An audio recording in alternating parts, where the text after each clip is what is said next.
And Hi, it's Adam, the Crystal Grid Maker, and today I'm going to talk to you about this grid that I made for Mercury Retrograde. Now, if you don't know what Mercury Retrograde is, it's where Mercury, of how it orbits the sun, it goes into the other direction. I don't know the exact way, whether it's counterclockwise or clockwise, which way it's going. But then in 2 days from now, on the 21st, it will be the retrograde, where it will be orbiting the other direction. So let me give you a run through on what these crystals are. These crystals are rose quartz, amethyst, tiger's eye, clear quartz, including my 54 pyramid cube, a Himalayan quartz crystal, more clear quartz. This is something called a vogel that puts in energy and put out a higher vibration. This is garnet. This is blue smelted quartz. This is selenite, I think. Yellow selenite or citrine. it's citrine quartz. And this is citrine. And this is Himalayan quartz. Now, sorry, but I forgot the names of this stone. Opalite. Opalite and this stone. That one came from New Zealand. It's manufactured by a company out there, and we'll post it on your Facebook page. It says Life Designs, Life Energy Designs, and it's called the PE ball, made in New Zealand. And then also the 2 copper pyramids, as well as the grids underneath them, the sacred geometry grids. We'll post the link where they can find more information about that. And also, I will say, if you put your hand over it, it feels like you have a taser taking yourself. Okay, and over here, we have a tiger's eye and quartz pendant. And basically, this is like the daddy of this one. And this is a copper and quartz with a bunch of other stones that I don't know the names of. And each one of the stones' color and the symbol underneath them counts as a chakra. So, third eye, crown, third eye, throat, heart, stomach, Sacral. and Solar plexus, sacral root. well, solar plexus also. Right where Captain America is. The target. Well, just like an arrowhead. Not actually. And so this is for the retrograde. Now, some of you may be wondering, what is it for? Well, what is it for the retrograde? Well, some people are really high sensitive to the retrograde, and they just feel it out of balance and just too strong. So this is gonna balance the retrograde to the energy and turn that energy into a higher vibrational energy that's frequencies will vibrate throughout the earth and will help heal the earth. It's like another puzzle piece to the world grid. So many puzzles. And a lot of these crystals were in the world grid, weren't they? All of them were actually. Wonderful. Except this one. Okay. Except these 2 crystals. Nice. Are not in the world grid. These are previous purchases from stores. So, yeah. They're kind of like the lonely ones. So, to begin with, let me activate the grid. So I'm going to put this one on my Himalayan crystal that is a princess because it always asks for its pillow. Gonna set this on top of it. And I just want all of you to think of happy thoughts, happy memories, maybe like good, just think of good, happy things that you can think of, if that makes sense.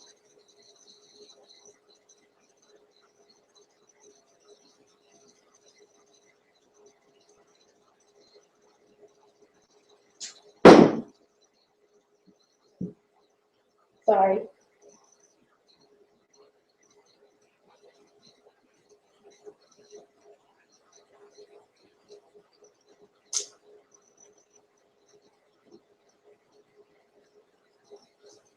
Okay.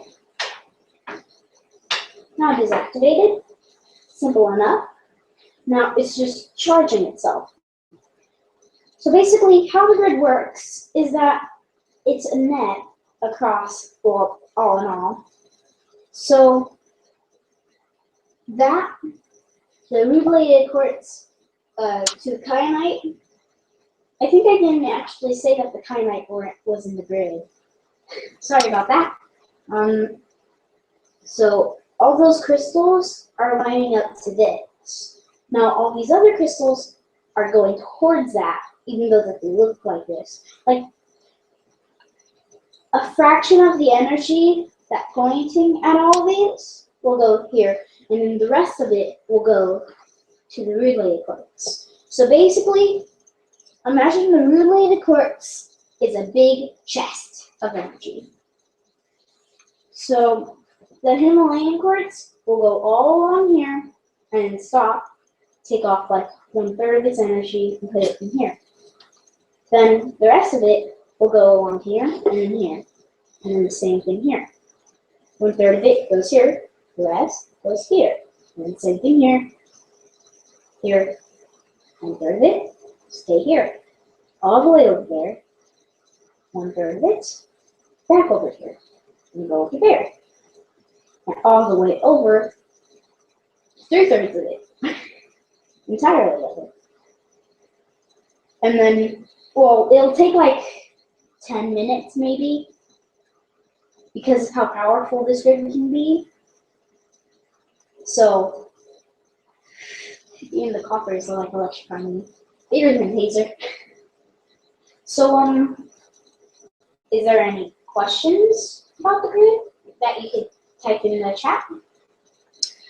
I have a question.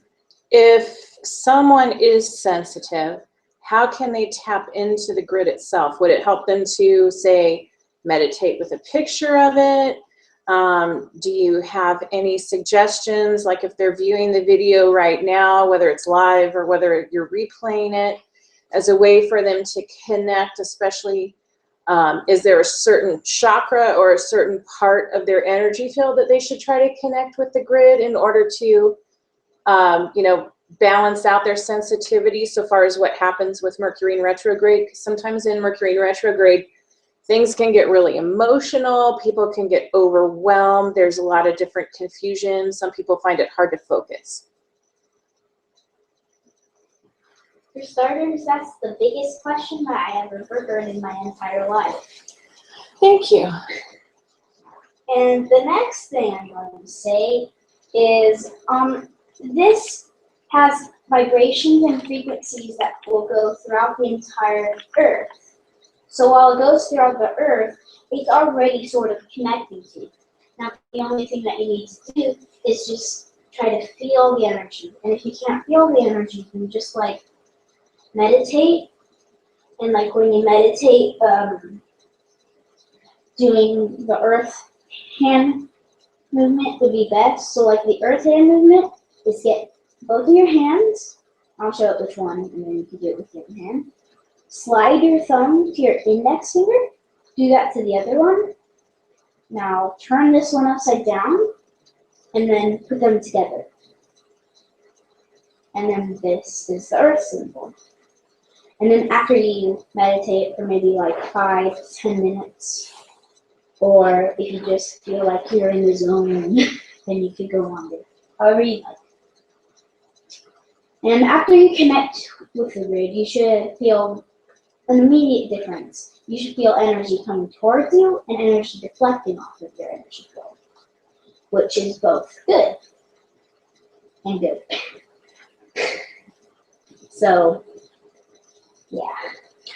So if I was, if I had a picture of your grid, like what you posted on your fan page today, and I were to look at that picture of the grid and then do the hand movements again for the earth sign to connect to earth, could I do that and then connect with the picture of the grid to help me balance out the energies of Mercury in retrograde? Yes. Okay. Yes, you can. And also with your third eye, you can kind of see the spirit form of this grid. And the spirit form of this grid will always be by everyone's side. Some people may not be able to see it, but some people can. Okay, you have a question in the chat room, and thank you for answering the world's longest question. By the way, that was awesome. Thanks. It's going to go into the world's guidance of world records too, by the way. Perfect. Give her a round of applause, everyone. Give her a round. Okay, can this grid help with technical issues like computer problems or piping issues in the home? Also, should this grid be made at the beginning of the retrograde? Well, the beginning of the retrograde has always happened. It happens completely all the time. Like, so are we just in a different phase? yes. Okay. A different phase when it's come. Like, imagine Mercury's a person. Every person, like, that knows something is about to happen gets, like, the jitters. And, like, then, like, some people can feel it, some people can't. And then a few days after that, all of a sudden, bam, it just happens. And people just kind of don't know what to do. So I made this in hindsight so that when the retrograde is starting, which it already has, and like it always has, it's going to help people that feel that already just come to understand and feel normal and feel better. So that's why you did it 2 days ahead of the retrograde as opposed to doing it on the day of the retrograde, just to make that phase of the jittery stage just be easier? Yes. Okay. And so far as if somebody has, Oh, I'm sorry. I'm like, but that wasn't the question that they asked. If it helped, like, the technical problem. Right, that's what I was going to ask you. Well, yes and no. It's like a sort of.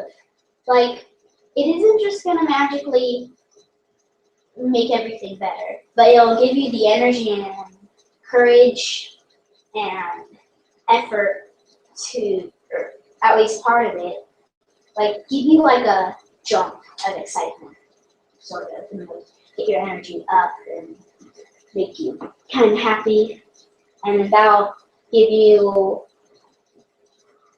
energy in order to do it yourself. So if someone, say, printed out a copy of the photo of the grid, and that photo holds the vibration of the grid, if they put it like next to their computer, would that assist in any technical issues? Yes. It would. Okay.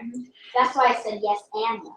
Okay. Because Perfect. like, on some things it will work, but like with piping systems, it won't bend the metal. Right, right. Gotcha. And thanks for clarifying that. What crystals would you recommend to help us during the Mercury retrograde? And can you use a pendulum to test the energy of that crystal grid? So let me go grab a pendulum.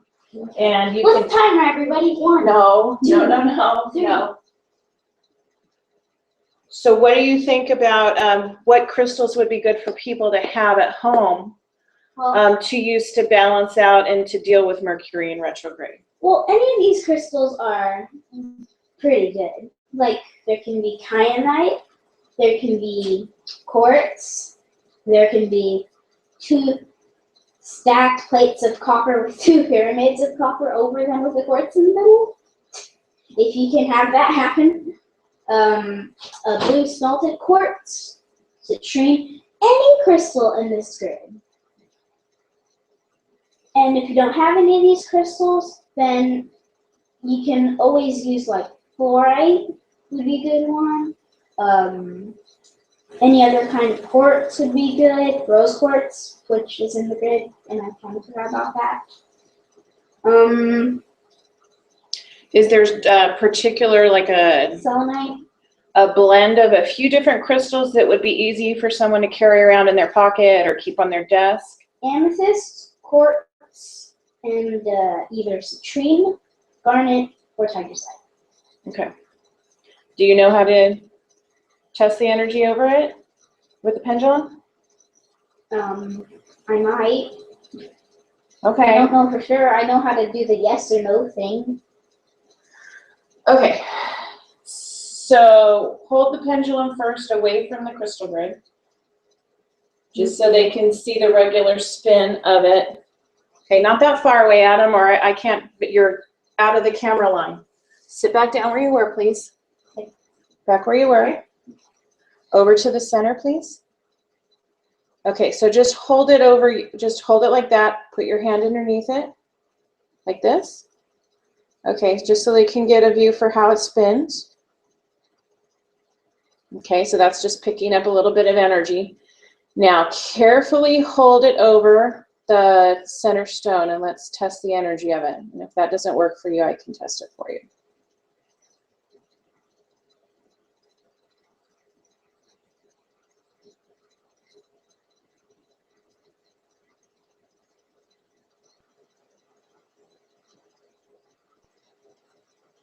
Yeah, that appears to me to be going pretty fast, and it's starting to swing out further and further and further. So go ahead, you can take the pendulum away. Very cool.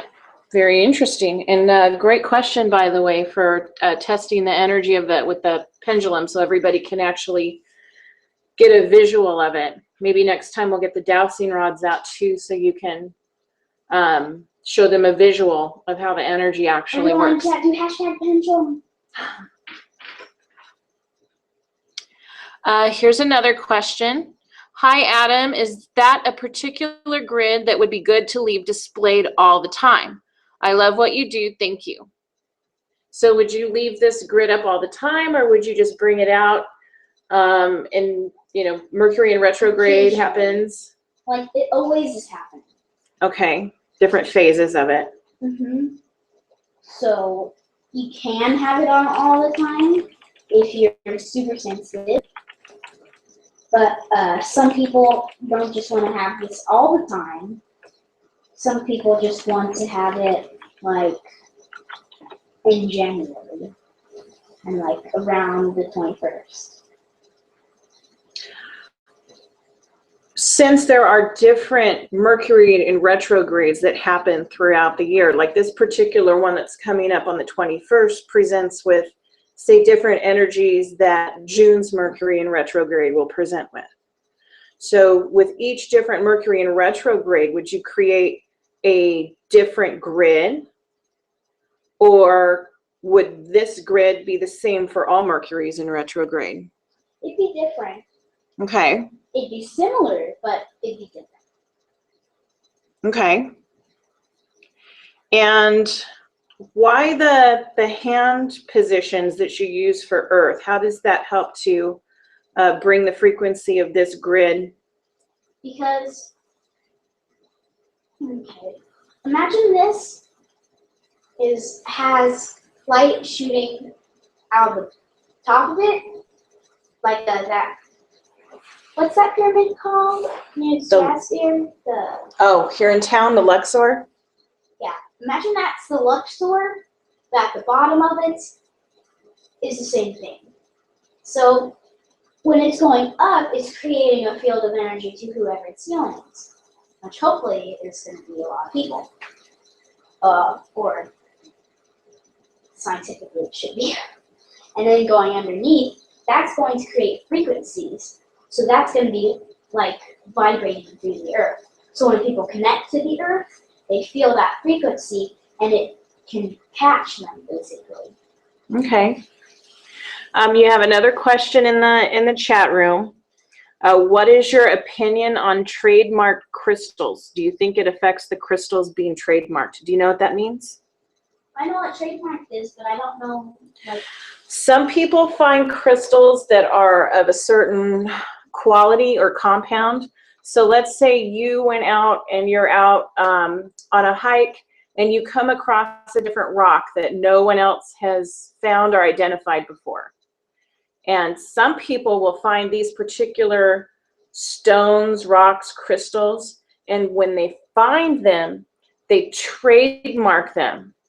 And so basically what they would do is call it whatever name they want. So you could call that, instead of say a selenite or a quartz, you could call that the Adam Garcia stone.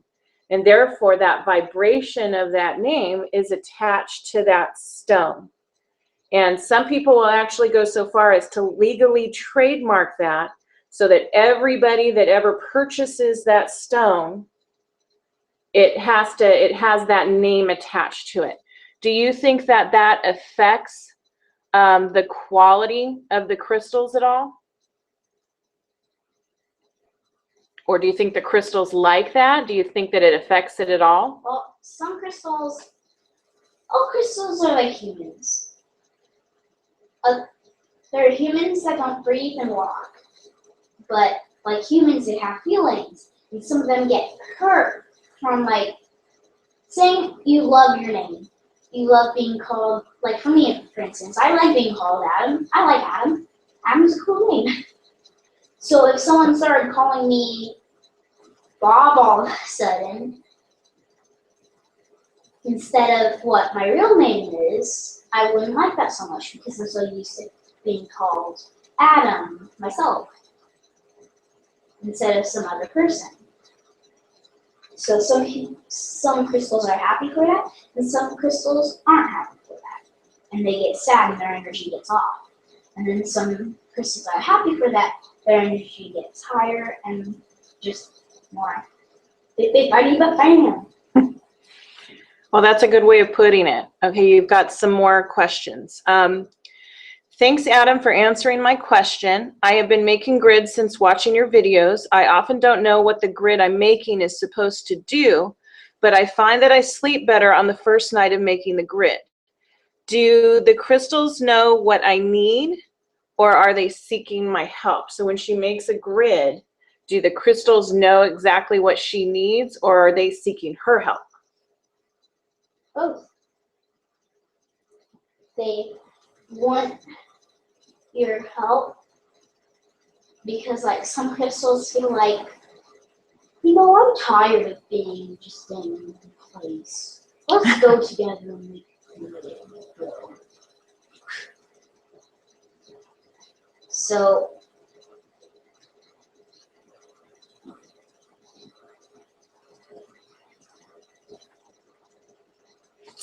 sometimes they just like to get together and do that? Yes. Perfect. A follow-up question from the same person. How do I know when I'm hearing the crystals and not my own subconscious? Well, they're kind of both. When you connect to a crystal and the crystal connects to you, it becomes kind of a part of you, and you become part of the crystal, if that makes any sense. So like, it is kind of part of your consciousness, but not entirely. It's like one drop in the ocean, basically. Like, your head's the ocean, and the crystal is in your head, but only like a drop of it. So like, you can hear it, but like, it's not controlling you. And not telling you, you should do this. Well, kind of, but not like controlling you. Great analogy. Another thank you for answering the questions. Another question. What about the crystals to carry around with you? He mentioned amethyst, quartz, etc. Is there a special request or program to give them for the period of the retrograde? So when you carry a crystal or several crystals, like a combination of what you had mentioned, whether you're taking one of them in your pocket or whether you're combining, you know, 2 or 3, 4, whatever, Should you set an intention with them, or will the crystals just know what to do? Should you try to program the crystals for balance, or would you do the hand positions with them? How would you go about that? Or would you need to do anything? I'm kind of confused. Okay, so she's asking that you had mentioned crystals that they could carry with them during the time of Mercury in retrograde. Yes. So when they go to, like, if I'm going to put amethyst and quartz in my pocket to carry around during Mercury in retrograde, do I need to program them before I do that to help with the energy of Mercury in retrograde? Do I say a prayer over them? Do I set an intention for them? Or are they just going to know what to do? They're kind of just going to know what to do. Like all crystals, they're connected. They know that when one of the crystals needs help, one of the crystals doesn't, they know just when and where. So when this, which, by the way, this is like fully charged. I'm about to blow up because of how I know, it's getting really hot in here. I had to roll up my sleeves. So the crystals are going to know what to do. You don't necessarily need to program them or set an intention for them. The grid, which as I said, of course, fully charged, since it has the frequency going throughout the Earth, crystals on Earth, Right. they are always connected to it. Okay. So when they feel, hey, that's a new frequency, let's go check it out. And then they help too. Perfect. Here's a big question for you. Are you ready? Okay, but it can't be as long as you're one. That's going to go in the world record book. Do crystals have particular numbers, colors, and sounds attributed to them? Yes. Kind of like a contact on a phone, of where you can put your own ringtone for that person, put like their picture and like all that. And like, yes, crystals do have sometimes their own color, sound. So could you give us an example of that? Is it okay to remove one of the stones from the grid, or no? Okay, so if I gave you, let me grab another one. Here. Oh, I was going to get you a big one. Can I give you a big one? Oh, that's a little bit bigger. Okay, so here's this. All right, so show that to the camera. That's a pretty nice big chunk of quartz. All right, so as an example, as you're holding that piece of quartz, do you get a number associated with it? Yes. What's the number? 227. Okay. And when you sense that piece of quartz, what colors do you sense from it? Green, blue, red, and orange. Okay. And ooh, can you give a sound for it, or can you even? I can certainly try. I don't even know. You're free. You're free. I can't. So it's hard to mimic the frequency that you feel from it. Okay. Because it isn't quite human. Okay. Crystals are not, well, sort of human. They have human traits, but not human. Don't worry, they're not part crystal. Well, sort of. Sorry about that. And that's the frequency of our dog. That's the big frequency of our dog. That's not what the crystal sounds like. No, that's not. Some crystals do though. So yeah. All right, so moving on. Biology. You can put that one down and I'll get that later, buddy. Have you ever worked with Moldavite, Scolasite, Danburite, or any of these crystals before? So I know you've worked with Moldavite and Danburite before.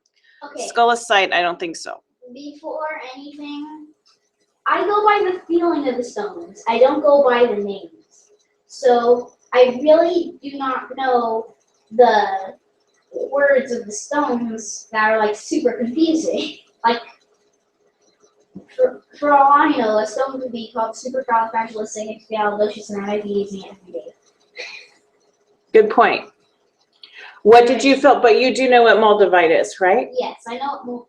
In fact, I can get one. Really. No, I don't think your Moldavite's out. Your Moldavite's not in there. No, that's not Moldavite. Adam, your Moldavite's not out. Tell them what you feel for Moldavite. I'll go grab a piece. It's a healing stone, for sure. It's from space, so, and some people may be wondering, why is it not in the Mercury grid? Because, like, it is from space, it should be incorporating with Mercury better than anything. Well, this is actually one of my pieces. It's very small. I don't think we're going to be able to get a good camera angle on that. Come up closer. Ooh. Yeah, hold on. You're holding it too close. Just give me a minute. Stay still. There we go. Not a great picture, but we can certainly post that up on your fan page later. So what do you sense from Moldavite? It's a healing stone? It's a healing stone, very powerful. When I first got this stone on that holy mode, I gave it to myself whenever I had stomach problems, like 5 to 10 minutes later, I'm up on my feet jumping around. So it's very powerful healing stone. And let's see, the next question is, have you ever worked with an authentic Atlantean crystal skull? And if so, what did it say? No, but it's probably very powerful. I always sense weird energies that I don't know where it's coming from or what it's coming from. So I don't even know. I might be sensing it, but I don't know for sure.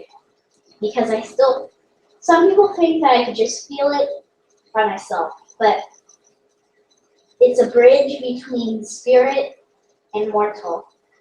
I need my mortalness to use my spiritness, and I need my spiritness to use my mortalness, if that makes sense. So I need my senses in order to sense.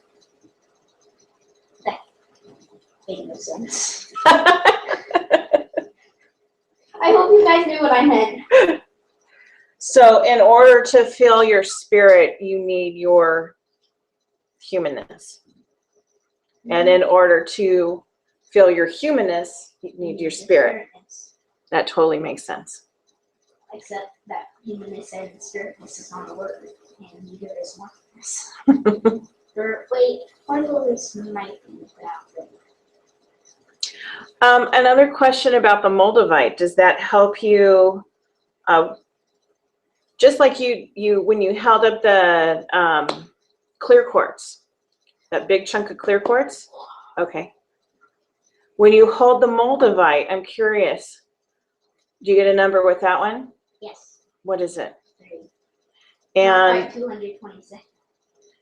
And when you hold it and connect with it, do you sense a color? Yes. And what's that? Blue, gray, black, orange, red, yellow, purple. And do you get a frequency with it? You don't have to mimic it, I'm just asking you. It's like a frog mixed with a horse, mixed with a dog, mixed with a cat, and a bunch of other stuff. Okay. When you hold that Moldavite, does it have a message for you, or does it have anything to say? No. Which doesn't happen usually. Maybe he's just trying to connect. Well, and being that close to the grid too, it might. And also, we can that the grid is like literally making a field around itself. I think we should activate the grid. How about you guys? What do you guys think? Sounds good. I thought you already did activate it, or were you just charging it? I activated the charging process. Now I gotta activate it entirely where it's gonna shoot. I can't. Okay. Where it shoots straight up and shoots straight down.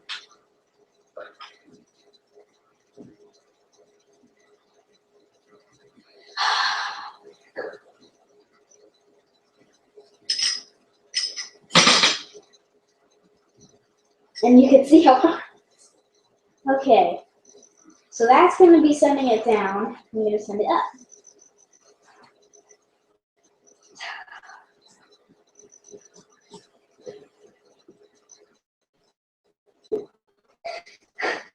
Alright.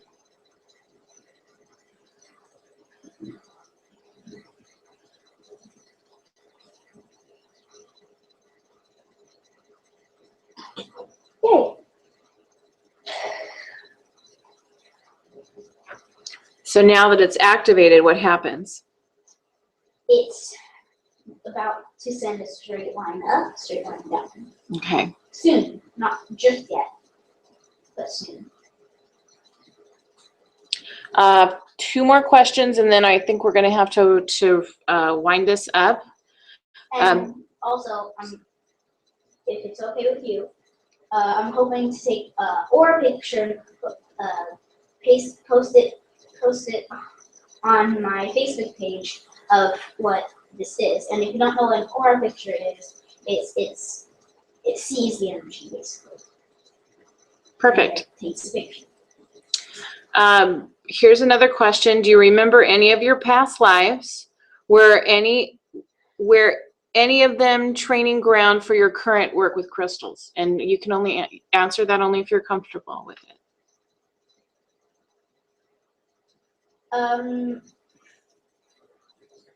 Remembering past lives, yes. I don't want to go into detail. That is very emotional. A lot. Okay. And that's so, and with training with crystals, yes. And I was connected to the spirit world a lot in one of my past lives, and that made me pass over easier, and this kind of comes to me naturally. perfect answer. Okay, last question. What crystals can you recommend to incorporate the astrological sign of Capricorn? Anything come through for that? Okay. So we'll skip that one. And what crystals help you sleep better or are for good dreams? Oh, look it. Moldavite's coming back. Moldavite. Quartz. Tiger's Eye. Kyanite. Kyanite's great. I think it's not one. Garnet. Rose quartz. Did I say that? I say quartz. Citrine. And sunlight. Those are very good stones. Perfect. All right, so any last words or last information before we bring the broadcast to an end? You guys got anything? No? Okay. We're good. Thank you for watching. Hope you enjoyed, and we'll see y'all later. And stay tuned, and make sure, and not stay tuned, but make sure you see my Facebook page to see the aura pic. Goodbye. All right, thanks everybody, and thanks for everyone in the chat room. Great questions, and if you'd like to check out Adam's website, it is crystalgridmaker.com.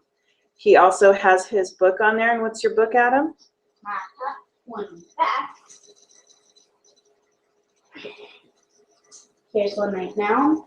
If you purchase it on my website, you will get an ebook of this, and it will show my top 20 of my top 20 favorite stones. So can I read them off the We're running out of time for the broadcast, but why don't you show one of the pictures so they can see that there's really nice pictures in there. Well, I'm gonna go straight to my favorite stone.